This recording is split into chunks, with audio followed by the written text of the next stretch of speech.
Bom dia, quinto B! Sextou e nossa aula de hoje é português e matemática. Português no livro Aprender Sempre. Então você vai precisar do livro de português Aprender Sempre, do caderno de português. Poemas concretos, página 40 a 42. Então, na última aula, a gente já viu os poemas concretos. Aqui é uma continuação da aula da semana passada. Hoje, o Aprender Sempre traz para a gente um autor, Fábio Bahia, que é natural de Santa Luz, na Bahia. Ele é licenciado em Letras, com habilitação em Língua Inglesa e foi professor durante 5 anos. Hoje, ele é escritor.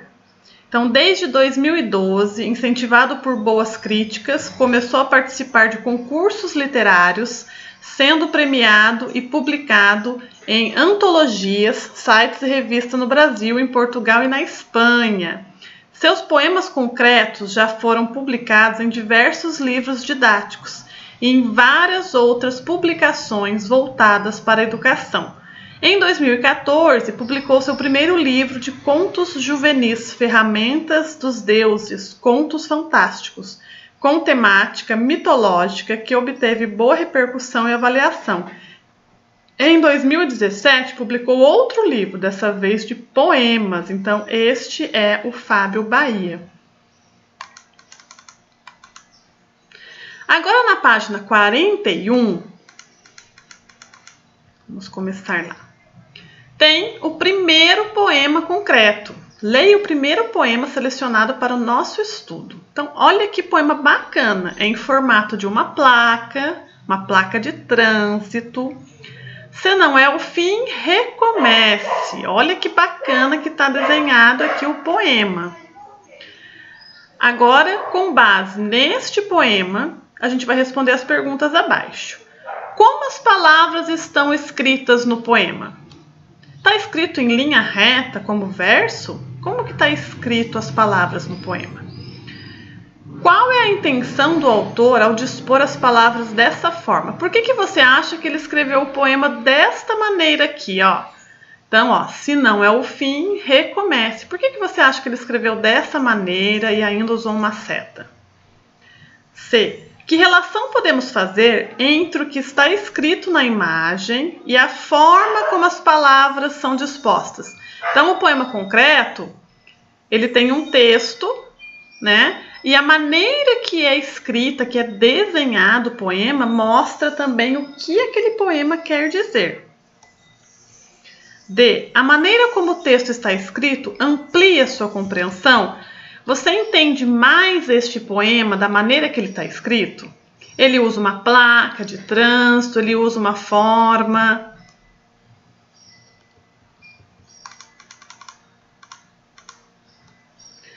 Página 42, outro poema concreto. Olha que bacana, sem a gente ler o poema, a gente já sabe que está falando sobre música, porque ele é em formato de uma nota musical. Então, olha só, é pela boa música que a poesia embala, que os amores falam e o coração viaja. Olha que bacana esse poema, olha que lindo, gente. A dica agora. Quadro de características dos poemas concretos. Então, aqui você vai colocar as principais características desse poema. A Pro até já falou a resposta para vocês antes de ler aqui. Um resuminho sobre poemas visuais.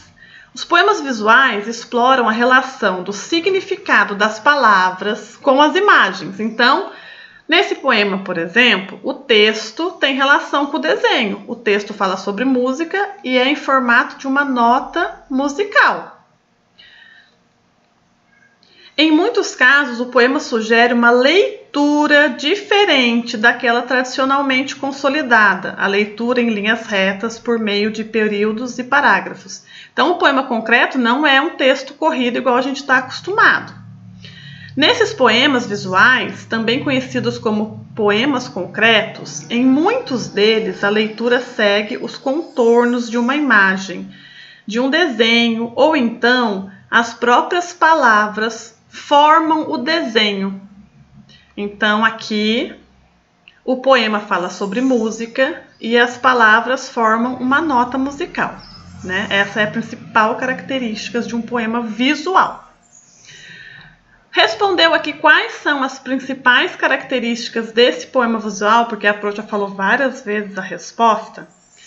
Você vai separar uma folha, pode ser do caderno de desenho ou do seu caderno comum com linhas.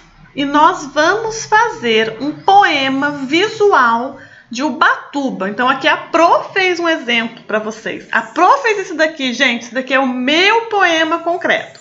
Não pode copiar da Pro, você vai fazer o seu poema. Como a gente vai ter uma exposição em setembro e as lendas fazem parte, a gente vai entrar também com os poemas concretos. Então, Ubatuba. Quando a gente fala Ubatuba, o que a gente lembra? Todo mundo lembra de praia, mas Ubatuba tem mais coisas além de praia. Mas a Pro fez uma paisagem. Então, olha só, eu escrevi Ubatuba grandão com vários Ubatuba pequenininho. E coloquei a paisagem do pôr do sol na praia, né? Os passarinhos. Você vai criar o teu poema concreto numa folha. Pessoal, tem que pintar bonito. Quem não conseguir trazer para a Pro na escola, vai tirar a foto assim bem bonito para a Pro, que a Pro vai imprimir aqui para colocar na exposição, tá bom? Olha, Ubatuba tem várias coisas. Ubatuba tem os caiçaras, Ubatuba tem natureza diversificada, Ubatuba tem várias culturas materiais, que a Pro mostrou lá na aula de história. Então você vai fazer um poema sobre Ubatuba concreto, que fale de Ubatuba e a imagem lembre Ubatuba. Você pode usar bandeira de Ubatuba, tô dando dicas. Você pode usar o hino de Ubatuba. Agora a Pro não vai dar mais dicas, senão eu vou falar todas as respostas para vocês. Você vai usar a sua criatividade, pesquisa na internet poemas concretos, que daí você pega ideias, vai ficar bem bacana. Eu quero uma coisa caprichada. O poema concreto você pode me entregar até segunda-feira, mas preferencialmente hoje, porque a Pro fica curiosa para ver a atividade de vocês. Em matemática, relembrando ângulos, os alunos que estão online essa semana vão me enviar digitalmente essa atividade. Então, relembrando os ângulos, semana passada a Pro explicou ângulos para vocês. Que o ângulo é a abertura formada entre duas semirretas que têm origem em comum. E a origem em comum chama-se vértice. Então, aqui eu coloquei dois exemplos de ângulos no nosso dia a dia. Aqui da televisão, aqui do rack da televisão, né? Ângulo reto de 90 graus. E aqui eu coloquei os três tipos de ângulos. Ângulo agudo, olha como que é a abertura dele. Ângulo reto lembra metade de um quadrado. E ângulo obtuso, um pouquinho mais abertinho. Outro exemplo, no telhado de uma casa, ó, ângulo reto. Olha só o ângulo reto. Se você olhar aí na sua casa, ao seu redor, você vai achar várias partes da sua casa que tem ângulo reto. A janela, a porta, a TV, uma mesa quadrada ou retangular. Ângulo obtuso. Ele não é tão retinho, é um pouquinho mais aberto. Então, quando o relógio marca meio-dia, quando o relógio marca 4 horas, é um ângulo obtuso. Quando o relógio marca 5 horas, um ângulo obtuso, porque ele é um pouco mais aberto. E o ângulo agudo, um pouquinho mais fechado. Então, relembrando ângulos. Agora, eu vou mandar essa figurinha no grupo e você vai me responder nessa figurinha. Você vai lá na figurinha, clica nela, compartilhar. Quando você for enviar para a Pro, vai abrir para você editar. Aí você vai circular de azul os ângulos retos, circular na imagem. Então, vou dar um exemplo aqui, ó. Ó, aqui é ângulo reto, você vai circular de azul. Dá para fazer isso no WhatsApp. Circular de vermelho os ângulos agudos e circular de amarelo os ângulos obtusos. tá? Se você não conseguir compartilhar com a Pro circulando, você me chama que a Pro te ajuda, tá bom? Vou deixar o Meet aberto também a partir das 8 horas. Se você tiver dificuldade de enviar essa tarefa digitalmente, que eu acho que vocês sabem, você entra no Meet e a Pro ajuda vocês a fazerem, tá bom? Então, presta bem atenção para circular na cor certinha. E essas são as nossas atividades de hoje, que era um poema concreto de Ubatuba, lindo, caprichado, pintado, bonitão, porque é para exposição da nossa turma do 5º B, tá bom? Beijos, meus amores!